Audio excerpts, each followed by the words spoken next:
Bismillahirrahmanirrahim. Rabbi shrah li sadri wa yassir li amri wahlul 'uqdatam min lisani yafqahu qawli. Assalamualaikum warahmatullahi wabarakatuh, and a very good day to Mr. Chairman, the organizer Institut Kajian Zakat Malaysia IKAS and Akademi Pengajian Islam Contemporary ASIS University Teknologi Mara UiTM Shah Alam. Today, Alhamdulillah, it's an honor for me to present my research presentation entitled Strategic Allocation of Zakat for Gharimin, a focus on Islamic financial institution in Malaysia. I am Siti Mazlita Yamaludin, PhD student, Faculty of Business and Management, UiTM Shah Alam, as well as lecturer in Open University Malaysia. My research is authored together with Professor Dr. Sharifah Faigah Alwi from AAGBS and Dr. Muhammad Rahim Khamis from FPM UiTM Shah Alam. Ladies and gentlemen, let's start with the background of the study. In this study, I will show you why this research is very important and what was triggered the phenomenon of Gharimin in IFI in Malaysia. As we notice, the issue of indebtedness has emerged as a growing concern in Islamic financial institutions, particularly in the wake of economic downturns and global crises such as the COVID-19 pandemic. The importance of Gharimin in IFI as a zakat recipient category becomes particularly evident during post-pandemic era, which impacted the financial stability of many individuals, increasing defaulted debt regardless of the income groups. And one of the significant impact of the post-COVID-19 pandemic is the prolonged unemployment.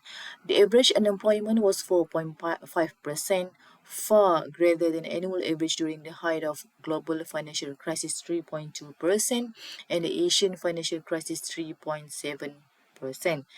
And of course, it resulted the emergence of situational poverty that caused individuals to become suddenly poor and affect all levels of income groups, including B40, M40, and T20. Ladies and gentlemen, so the problem for this research falls under two main key statements. The first one is inefficient and there was inconsistent allocation of zakat to Gharimin in IFI in Malaysia. And the second one is lack of unified and data-driven approach for identify and supports Gharimin group in IFI. Now, the analysis of literature review has been conducted to understand the context of the research and establish the scope of Gharimin in IFI. As clearly stated in Quran Surah Taubah verse 60, zakat must be distributed among 8 eligible asnaf and Gharimin is one of them. The Quranic provision for Gharimin demonstrates the commitment to help individuals, those who have incurred legitimate debt beyond their means to repay. Basically, the zakat assistance provided is to pay the debt for basic necessities that can lead them to a normal life and restore the financial well-being. Historically, based on the four mazahib, Gharimin is refers to those Muslims who carry the burden of debt in order to enhance basic needs either for themselves or other Muslims and who do not own nisab or property over what is needed to pay back their debt. Therefore, they are eligible to receive the zakat. Now, from the previous slides, we can see the general definition given by the classical scholars. However, in this context of the study, it narrows the scope of Gharimin in IFI. So, why Gharimin in IFI? So, the reason, number one, in modern economics, Gharimin may face challenges far beyond what classical scholars could have foreseen, with that often tied to the more complicated financial obligations such as financing for education, car financing, house financing, and or healthcare medical costs. Second, to make them free from the crushing weight of debt and restoring their financial independence and dignity. This is based on the Cordovi 2019. And the last reason is to reintegrate as active participant as they are potential group who can contribute to the economic and financial system. So the research objective of this study to analyze the role of IFI in prioritizing Gharimin within their zakat distribution effort and to propose strategic solution for enhance the allocation of zakat for this particular group. Now, in terms of research methodology, the study used qualitative method with grounded theory approach, specifically Trost and Corbin 1990. The data collected for the study were collected through in-depth interviews with four key groups of informants, which include officers in zakat distribution who are responsible for distribution of zakat.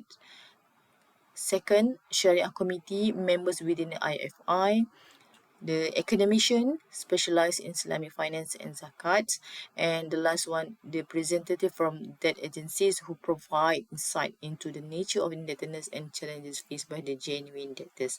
For data analysis, the study using Atlas TI version 23 and followed a systematic coding process which involved three phases of coding: open coding, ASIL, and selective coding. Alright, this is the interesting part to see the finding and discussion for the study. The study is based on two key areas. The first one on current zakat allocation for Gharimin in IFI. So the study found that there was inconsistent and lack a standardized approach to distribute zakat for Gharimin in IFI. Second, priority is often given to other category of asnaf like fuqara and miskin, leaving Gharimin with limited attention and support. And the third one, those IFI that manage the wakalah zakat frequently lack a clear strategy for distributing this particular fund specifically to Gharimin, which leading to suboptimal resource allocation and insufficient support for those burdened with debt. Second finding, challenges in zakat distribution.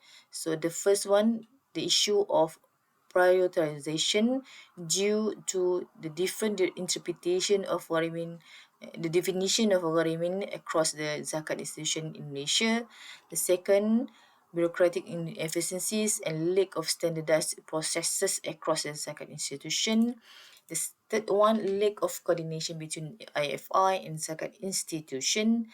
And the last one, insufficient data on the Gharimin in zakat institution since they do not have access to accurate and updated information regarding the genuine debtors or indebted groups. Therefore, this finding resulted the core category in grounded theory which developed strategic allocation framework for Gharimin within IFI in Malaysia. So the focus is on prioritization based on needs and data-driven allocation. A more structured approach to prioritize zakat distribution should be adopted, where Gharimin are ranked based on the severity of the financial situation. This would ensure that those facing the greatest financial distress receive zakat support. So in terms of integration of digital platform, it can significantly streamline the zakat distribution process and give impact in four areas. The first one, track distribution in real times to ensure the transparency in how zakat fund are allocated and distributed to Gharimin. The second, automated distribution of funds, which removing delays caused by the manual processes. The third one, financial hardship prediction, by analyzing spending patterns, economic indicators, and other relevant data, zakat institution can anticipate the needs of potential Gharimin and allocate resources rather than waiting for the situation to worsen. And the last one, data analytic for indebted trends, okay, to understand the patterns in debt accumulation and even predict the future trends in indebtedness. Alright, so ladies and gentlemen, as a conclusion, there is a three implication in terms of theoretical implication. This research contribute to the existing body of knowledge on Islamic social finance by proposed dynamic zakat allocation framework.